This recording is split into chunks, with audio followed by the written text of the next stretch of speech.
Well, good morning and welcome to the Gym Owners Fitness Business Podcast. Today's podcast is supported by the Healthy Aging Summit in Brisbane 2020, FIBO USA Miami Beach 2019, FitRec registration for fitness professionals, and Evolve 360. This morning, I'm speaking to Ian Mullane. Ian Mullane, after 18 years of working with some of the biggest names in business, including Thomson Financial and SS&amp, Ian left corporate life as the COO of Sungard's Asia Pacific business. Since then, he's founded a growing number of companies, including LocoWise.com, Vanda.fit, and most recently, Keepme.ai AI-powered technology designed specifically to address gym member retention. Gym member retention is one of the biggest ongoing problems in the fitness business industry today. Good morning, Ian. Good morning, Mel. And how are you today? I'm well, thank you. How about your good self? I'm loving today. It's winter here. We had a little bit of snow over the weekend, so I'm absolutely loving every bit of it. Oh, and we're the complete opposite. We are in our summer at the present time over here in London, and I'm pleased to say, report blue skies today. Oh, that's great. That's great. I am looking forward to summer, though. I will say that. Now, Ian, I was reading through, obviously I was doing some homework on doing our podcast, and one of the things I solidly agree with you is that, retention is just such a big issue in the fitness business industry. And I personally feel that, people just are neglecting the issue because they're more worried, obviously, about new members currently coming through the door as opposed to those, as you said, going through the back door. Now, AI, that artificial intelligence, those words are everywhere in the industry and they're just thrown around. But let's take this back to some absolute basics for the everyday person to understand. What is AI? What is artificial intelligence? Right, so that's a great first question. As you say, it is a term which we hear a great deal of, and it's not about robots and automated cars. In the context of the fitness business, we're talking about two areas. One is automation, and the other is prediction. Artificial intelligence provides us the opportunity to have a level of prediction that we as humans could not achieve, and then to be able to utilize that in terms of automation to take action at scale to change the outcomes that we're seeing in the actual predictions themselves. So I think to simplify it as much as possible, AI in fitness is automation and prediction. It's those two items which it helps with quite specifically, that when we add the human element, it gives us better performance. So it's a little bit like a crystal ball, isn't it? It is, yes, it is. It's utilizing what has happened in the past to predict in the future. But where we have to take things differently, so when we talk as operators and you and I have a conversation, you and I will know from our experience that a member attendance is what's going to drive a great deal of whether they stay or whether they go. And that's correct. So in the very early days, when I started to look at the problem, we used statistical modeling initially. And we used that domain expertise, as we call it, to see what effect does attendance have on overall retention attrition. What came about, what was clear, was that we could predict, but to around about a 65% probability whether a member would stay or go based on that. That's better than a human can do, but nevertheless, it's still with too much of a margin of error that you could still end up communicating with people under the belief they were going when they don't, and that in effect can also affect retention. So then we started to add in age or gender or work location, these type of data elements. And when that came together, it's another statistical modeling technique, we got to 75%. So 3/4 of retention or members that were going to leave, we were able to predict, which is really good again. But when you bring AI in, it's a particular discipline, it's called machine learning. When you bring machine learning in, we were able to achieve 91%. And the difference is that a machine learning model does not care about any of our own assumptions. If you can imagine a decision tree where you look at everything, rolling down to the actual whether they'll stay or whether they'll go. A human may go, did they come in the last 3 months? Yes. Did they come in the last month? Yes. Did they come in the last 2 weeks? No. Probability 50%. In the case of AI, the model will literally build hundreds of thousands of those decision trees with data items that we would never even think to put together to produce a much more accurate model, which then gives us the opportunity going forward. So that's what AI is in this concept. So as a club owner, are you saying to me that I can walk into my club and I can just, obviously if I have the Keepme software, the software will tell me on Monday, these are the members that are most likely to cancel their membership in the next X amount of days? Correct. And a lot more than that, in the respect that if you and I took a spreadsheet of all of your existing members and we looked at the people who hadn't attended in the last month and whose membership was just about to come up, we'd be able to predict between the two of us, pretty much who was going to stay and who was going to go. But we can't change that outcome. It's the final 30 days. Those decisions are made. People are not going to stay. But if, for instance, I join in January and it comes to March, Keepme will be telling you that my next eventual opportunity to stay or go, whether I will stay or go, in the 90% plus accuracy levels. So what it's doing is, regardless of whether you are on a monthly no commitments or rolling contract or a membership plan, it's giving you as the operator, the owner, an understanding of which members will be staying and which won't, or which are moving from I will stay to I may not stay, and therefore giving you a window of opportunity to take some action, of which Keepme can also help with, to change that outcome. But as importantly, Keepme will also look at the data and tell you which members are definitely leaving and that you should not be engaging with them unless you do so on the understanding that you're going to prompt them to terminate early, because there is no chance, to virtually zero probability, of them re-engaging with you. So years ago, Ian, when I say years ago, I'm talking like 10 or 12 years ago when I first got into the industry. Club owners just used to look out onto the gym floor and go, wow, there's 100 people in the gym training tonight. Everything is great. When really it wasn't great, because people were leaving, and it really wasn't until 2 or 3 months later when they sat down and they looked at their numbers that they realized, oh, hold on a moment, I don't have 1,000 members anymore. I have 800 members. I better do a cash drive sale and get some more feet in the door. Do you think that way of thinking for the club owner has changed? I think it does vary across the markets and clubs as well. I mean, a large single site operator relative to a multinational chain as such. But the two things that struck me in the last year is that the quantity of operators you don't actually know. That's the first thing. And I'm including some very big brands in there where they will say to us, well, our annual attrition is about 28 to 30% of our membership. And then when they start to use Keepme, they realise it's up at 50%, but they didn't know, right? Because it's never really been a focus. I have seen a very large operator with 70 plus sites that has a retention of minus 30%. And they do that because they've got 6-month contracts now. So that means that not only do they lose their entire membership on an annual basis, but another 30% as well for those people that come in on the shorter length of the contracts. But then I've also got operators that are running at 88% retention. And that's very strong. And they are businesses which look very stable.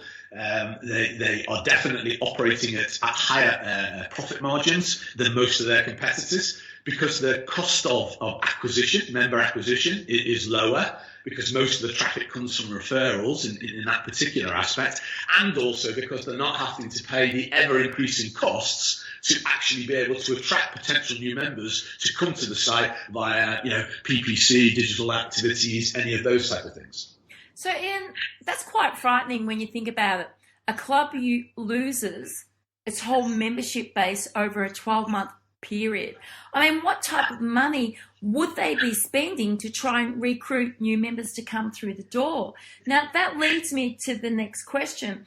What do you think is the current state of retention in the fitness industry?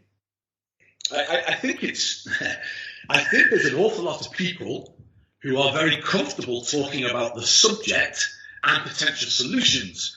I don't, as someone who's concentrated on this in the last 18 months, see any evidence that the existing state of the business has changed. Materially, we're not seeing any, shall we say, processes or platforms that have tackled this to the degree where people have said, you know what, this is as good as it's going to get from our perspective. That's just not happened. So I think that there is a problem, but it's been a problem that is hidden because the concentration has continued to be on new sales. And that's painted over the cracks in the model, but the problem is that's not going to be sustainable.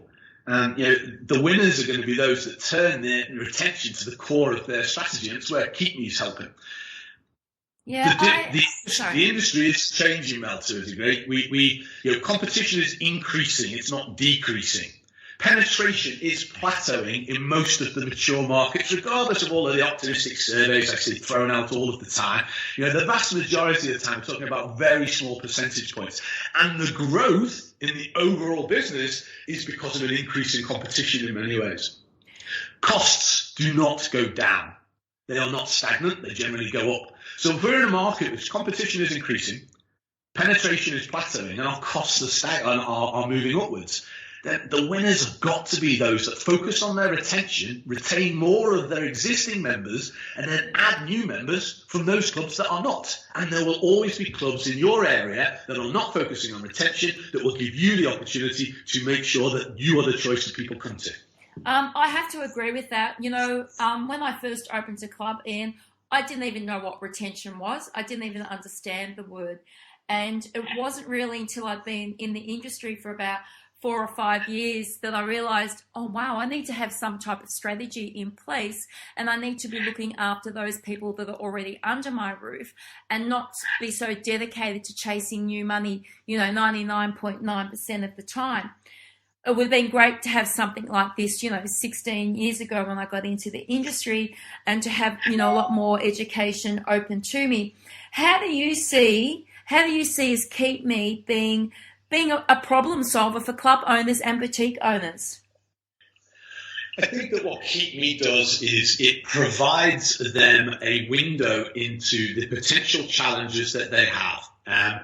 If I'm an operator, I'll give you an example. So Willow's an operator in Australia, is one of the Keepme customers. So when you take a look, when they look at their data, the first thing that they can see in Keepme is they can understand what percentage of their membership is at risk, what percent is at medium, and what is at low risk, right? So that then allows them to tailor specifically the engagement strategies to the 3 different segments.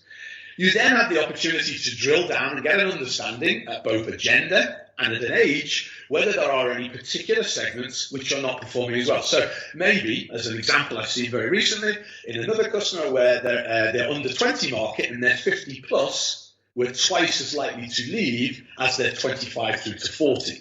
You can drill down then and then see whether that's gender specific, and then go down to specific age groups to see whether that's people off to go to university, or whether that is because we're in a transient market. Then what effect does Group X have on it? Right? Are the people that are going to my body pump class 3 times more likely to stay than the ones that go to my high intensity, my hip training? Right? Well, PT. I look across my PTs and I can see that Michelle, as an example, is that 80% of the people that use Michelle as a PT are low risk of going and leaving and going elsewhere, whereby Ian, only 47%. Is that a human performance issue? Is that something I should be looking at? Maybe asking Michelle to speak to Ian and get some idea of how those can change. These are all insights which previously has not been possible to understand. Now, if you then take that data, if I know about gender or age, if I know that people that attend my inductions are 3 times more likely to stay with me than ones that don't, or that people that go to a body pump class over this one, all of this information is then taken, and then Keepme has integrated within it the digital tools. And let's face it, we've got 2 elements of engagement which impact retention. We have on-site, and incredibly valuable, absolutely could not agree more with any of the experts in the industry. You retain people by the actions you take on site. However, what we need to do, and these days that's through digital engagement, is to move people into the behaviors by prompting them digitally, or let's not forget, a large amount of our retention risk are the people that don't attend in the first place. So what Keepme then does is it provides you the integrated email and SMS and WhatsApp platforms so that you can set criteria and actions to take place. So let's say you and I, Mel, decided that we wanted to make sure that everyone did their induction, and that if someone hadn't done their induction, so we could have Keepme say, send an email out on arrival, a welcome to Mel and Ian's club. We'd love to see you down here for your induction. It's been booked in for this time. That automatically takes place. Ian opens that email, but he doesn't take any action. So then Keepme then will generate another one, right, in 7 days' time if there's been no reply. And it'll say, remember, your induction is booked for this, and this, right? If they then book their induction, fantastic. 2 days beforehand, an SMS will automatically get sent to them, just reminding them, because again, we've got to prompt them to actually take the action. Or if they don't, it will automatically generate a call list for somebody on the floor to make a telephone call to say, hey, you remember, you should be doing your induction, this is the dates, this is the times you agree to doing that. What Keepme does is it allows you as a business to map out all of the good, solid-based retention behaviors that we want to see, and then be able to deliver it at scale with a level of granularity so that the male who's 25 is getting the same type of welcome email, but with a different visual than maybe the female of 25. That the person who's joined up for a specific purpose is getting engagements based around that. And if they are showing any risks, then maybe those behaviors can be changed by sending them the following engagement. So Keepme's primary role, first and foremost, is show you where the issue is, show you how you're doing it, and then give you some ideas on where you could do better. And then having done that, it then equips you with the tools, because it's giving you such a wide window to operate in, to then be able to do something about it. The final part to add is that one of the new things we've just put in there is it's an iOS app, so that Mel goes onto the floor of that club and she sees 100 people training, and she says, that's fantastic. What we found was that many organizations would instruct their PTs or their floor team to go around and talk and engage with members. It very rarely happened for two reasons. First and foremost, people didn't want to be interrupted, or they felt that the PT was running there trying to sell them additional PT, or because there's just too many and there's only 2 or 3 on the staff. So what Keepme now does is via the iOS app, or also on the desktop, you can see who's on your site at that time and what their risk factor is. So I can have it set that if I've got any high-risk members attend, that the GM needs to engage with those particular people, as an example, because high-risk people we'd never expect to see back. Or Amber, which is our medium-risk members, I know I can have it set as a policy that floor staff need to engage with any Amber member that comes in. That the reception team needs, the front of house team need to engage with any member that comes in that's got an Amber credit. In Group X, that anyone taking a Group X class needs to know the risk profile of its audience. And if there's any orange or red in there, to make sure that there's special shout-outs, mentions, engagement, or whatever. These are, we effectively are giving ourselves a window where we can see the risk that each individual member has, and then we can take action and we can tailor it without the fear of it being a negative engagement or being an irrelevant engagement, because we've got a level of detail and insight we've just never had before. I mean, this is absolutely incredible what you're telling me, Ian, but I've actually got quite a lay question to ask you. You spoke about, Michelle is a great PT, but John's not too great, so we get Michelle to speak to John, and the same with group fitness instruction. How do we know that the information that Keepme is giving us is accurate?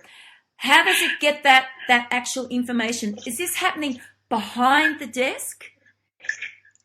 Okay, so the way this happens is when a customer joins Keepme, what we initially do is the model is trained. Every customer has their own model, and the model is trained on what has happened historically. So we take in the data that comes from the member management system, whatever that may be, and having utilized that the model teaches itself about your individual business. It looks at every factor there, anything from their membership type to how they came in, marketing source, to attendance, to gender, to location, hundreds of different variables, and it even builds some itself. So for instance, it'll look at your attendance and it'll say that, I was in, this day, this day, this day, and then it'll build weeklies, and it'll build seasonal averages, and it'll be daily averages, and it'll look at what time I come in. All of these things are done in the background. Then when the model has learnt, it's then given a new set of data, which we call the test data, and then we can see at what accuracy it's working with. And it's, as I say, it's north of 90. When that happens, we then let it loose on the current data. And what it is doing every single time is it is looking at every action that's taken. So I just attended, whether I opened the newsletter, whether I unsubscribed, whether I forwarded it, whether I clicked, whether I attended a group X, whether I bought any PT, whether I had any retail recently. All of these are little tiny actions that the model is constantly monitoring to be able to paint itself a picture of whether Mel or Ian are going to continue with us, right? And it is, so all of these data points have always existed within the business.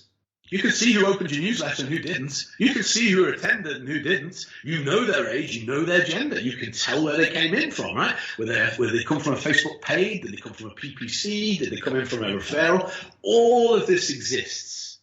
Keepme takes that data and turns it into the gold, which is the insights, by getting it together and making sense of it so that you've got this holistic picture of your membership, which wouldn't be possible as a human being, but brought together in the platform to be able to get an understanding.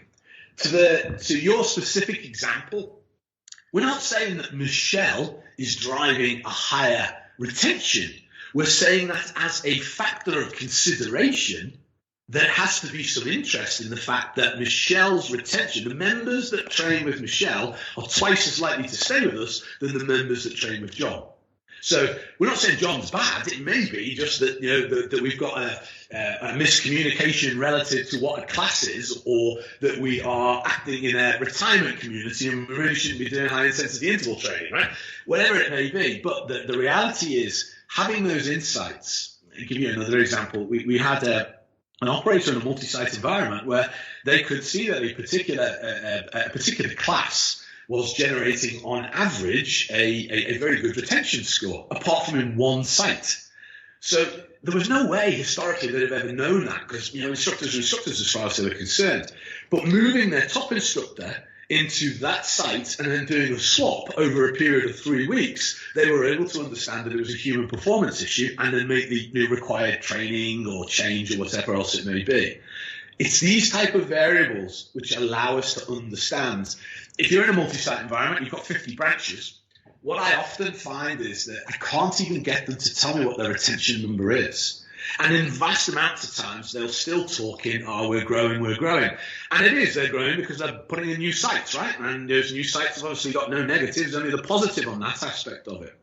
But in reality, on a multi-site environment, imagine the ability to be able to say, okay, so currently our Keepme score out of 100 is 83. That's fantastic.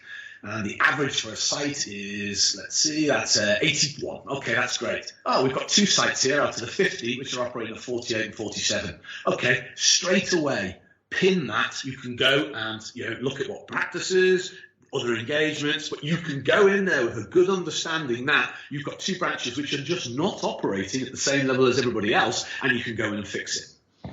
So does this mean, though, so are you saying that artificial intelligence is going to replace the human? I hope not, and no, definitely not. No, that's a popular media misconception in many respects.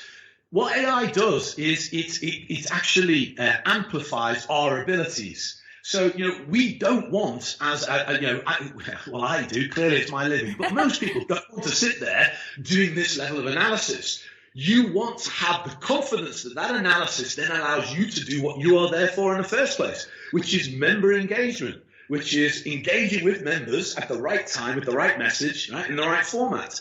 So what this does is it decreases uncertainty, right? It increases your ability to understand who you should be engaged with, and then allows you to do what you're best at. AI is never going to be the person that crafts the message, chooses the visual. or goes over there and suggests a new routine for somebody. But AI is going to be the one that tells you with a great deal of confidence that they are people that you do want to engage with. And if you do so, you will get a benefit. So, Ian, it sounds like to me, as a club owner, I would be better off investing in Keepme as opposed to investing in social media marketing. Okay. First of all, how can I possibly disagree with that? But in reality, what we need to understand here is that for a club, what we need to change is clubs' understandings of the actual impact on going from a sales-focused club to a retention-focused club. I've seen some dramatic results over the last 6 months in organizations that are very much retention-focused. What they're generally finding is that their referrals go up quite considerably. We've had one that's gone up 38% over a 4-month period, their referral traffic.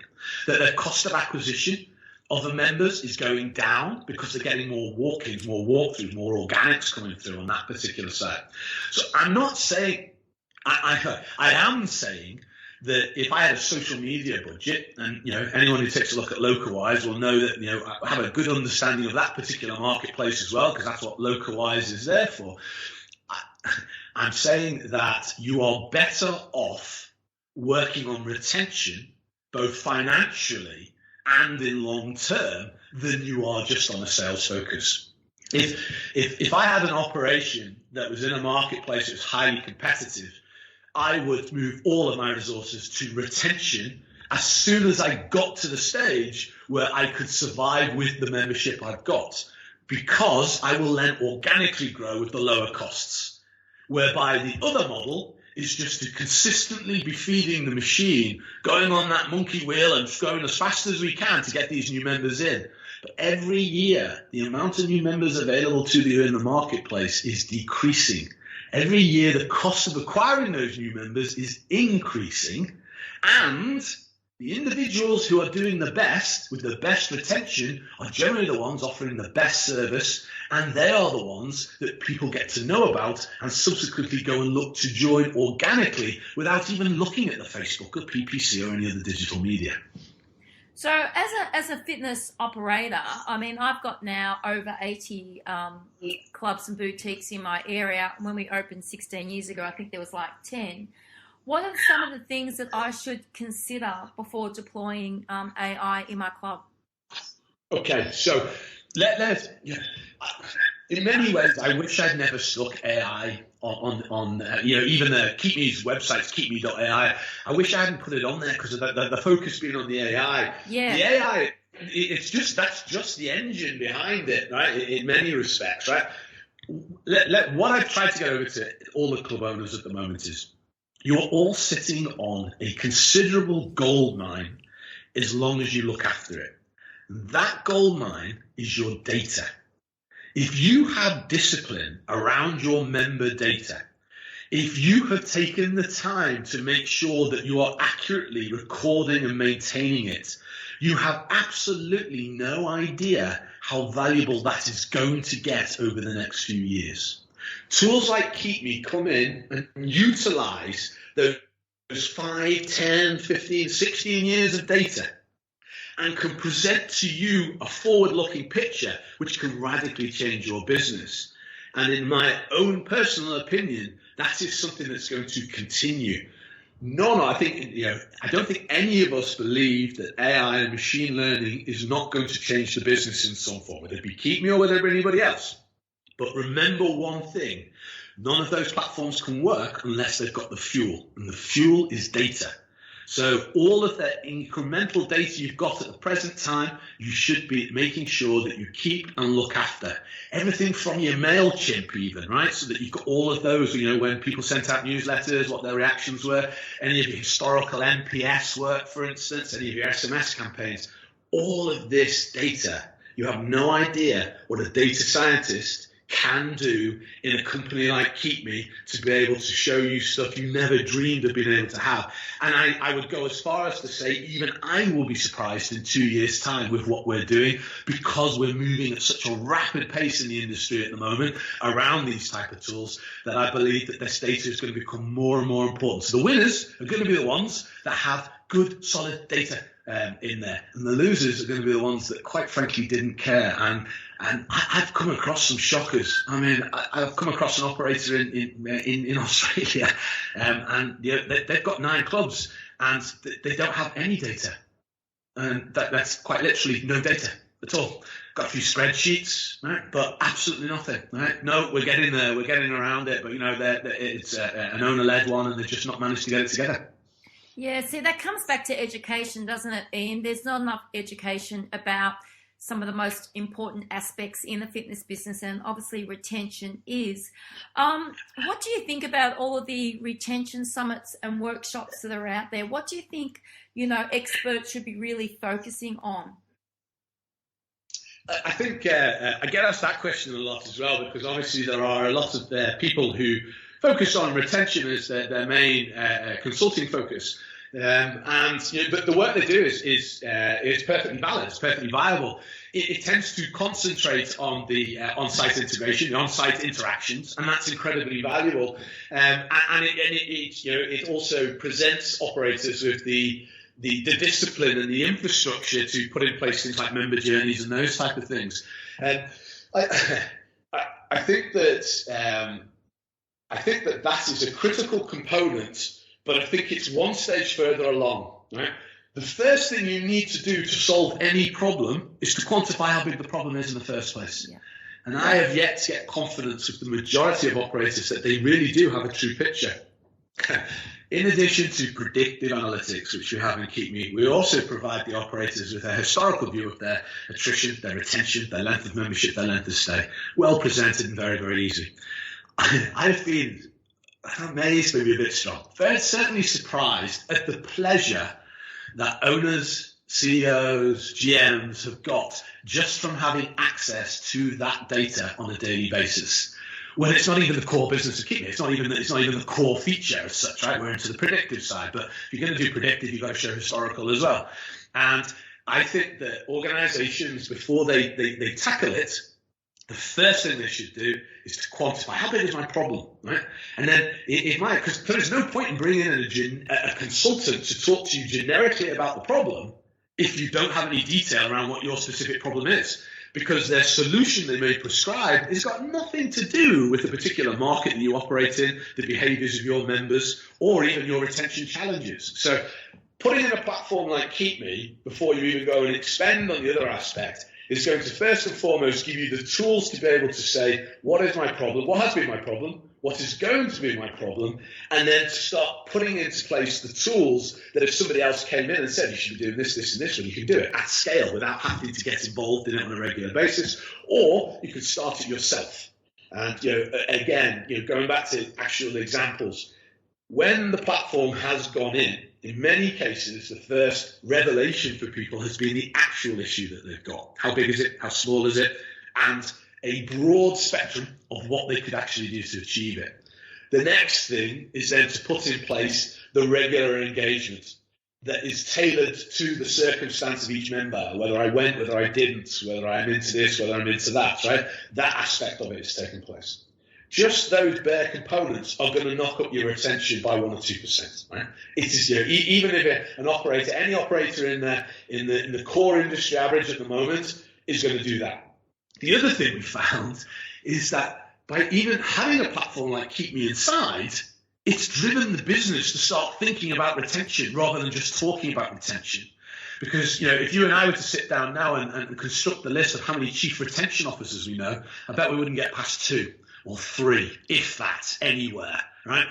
The amount of time to have a conversation with an owner or a GM or a CEO of a large group, and I will ask who owns retention, and they'll say, well, we all own retention. And anyone who's been in business knows that if everybody owns it, nobody owns it. That means there's no responsibility. My next question is always, and how are they incentivized for that particular aspect of it, right? Again, very rarely do they say, well, no, we're on the overall success of the business is how we incentivize our team. Well, again, that means that everyone's going to go for new sales. Why? Because we understand new sales. We can see it straight away. We know those 10 people coming in for a tour. We know that we can close 6 of them. That's 6 new members. The fact that 10 people have gone out the back door and we didn't know it, well, you know what? That's not really the problem. And I think that is the areas where we need to look at. So quantify the problem and then make sure that it is something which you are genuinely going to go after improving once you've had the quantification done, and then you can move from there. So, Ian, are you going to be discussing Keep Me at any summits or conventions in 2019, 2020? That's yes, still to be announced. But I'm not. My role at the moment is not to is actually not pushing Keep Me, right? And my PR team is going to go absolutely up the wall when they hear me say stuff like that, and they have done. My role at the moment is to help people to understand what AI means to this industry. My role at the moment is to help them to understand the infrastructure that can be put in place, regardless of who it's by, and how it goes. Because if there is a problem in the future we don't have certainty about, in all probability, we can use machine learning and AI to get a better picture than we could do as a human. And 5 years ago, when I was engaged in this type of stuff, if I wanted a Vanda, for instance, I'd have to put a data scientist in. Right? The tools, the mechanisms, the understanding has changed. And in 5 years, we're not going to see a data scientist, well, with the exception of probably 4 or 5 of the largest organizations in our sector, we're not going to see data scientists elsewhere. It's not going to. We may see business intelligence and a whole list of those ones, but we don't have a need for DS. So my role over the next 12 months is very much to be evangelical about what this means to our industry. Because I fundamentally believe that the winners will be those that focus on retention and then grow by taking members from those that don't. And we're working in a very artificial marketplace at the moment. Interest rates globally are at an all-time low. We've got an economy which is going very well in general, but there are so many risk factors. And we operate businesses which have got P&Ls which have got no flexibility. Costs are going up. We can't move on most of them because property and staff are the vast majority, and 90% of our revenue is generally tied to subscriptions. It's not going to take much of an economic shock to those P&Ls to start seeing the industry get into problems. Do you think that's something though that's going to happen in the next 18 months? Do you think that we are going to hit some walls?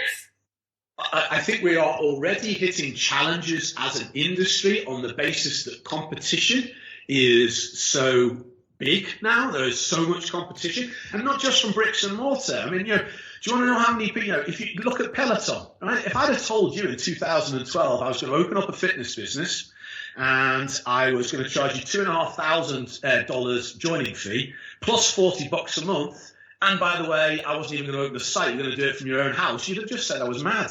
Well, that madness in 2019 is worth $8 billion US.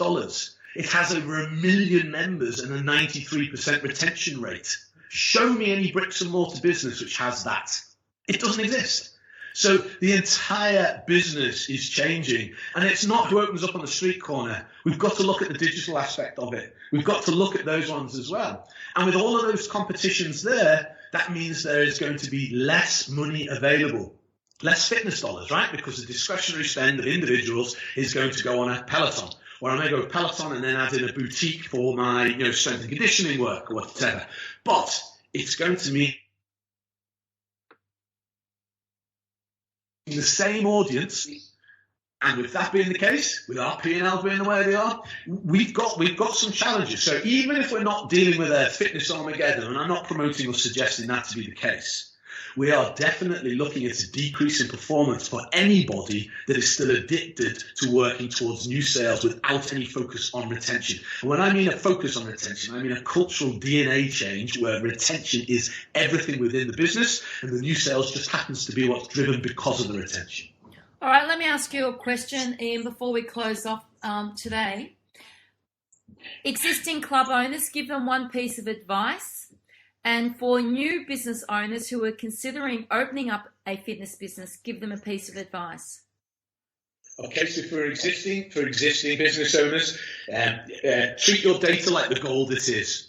Make sure that everybody understands the importance of it, because even if it is not important to you now, it will be important to you in 12 months, 3 months, 5 years, 6 years, whenever. So focus on that. Make that a policy. You're already collecting it. Just make sure that the discipline is around, because you have no idea how important that be.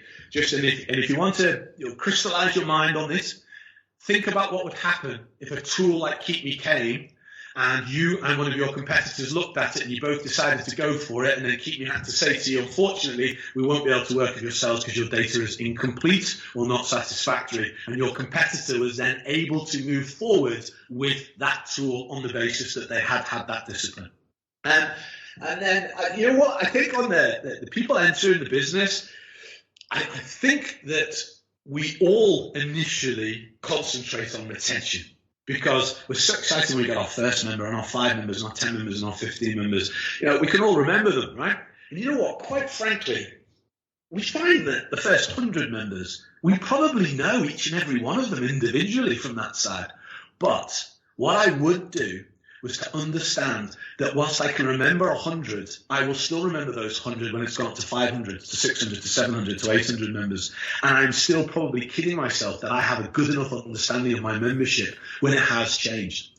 If I put in a culture from day one that says, we will grow by retaining the people who come and join us, and put the platforms and the systems in place to be able to do that, in all probability, I will grow a sustainable, strong business that will be able to grow at good cost with strong profitability. But it will come from not just the physical product which I'm offering, whether it be the latest boutique fashion or whatever. If it is going to be something where it's based around member satisfaction and member retention, I assure you, whether your platform itself goes out of vogue, you will still continue to grow, because within people will stay.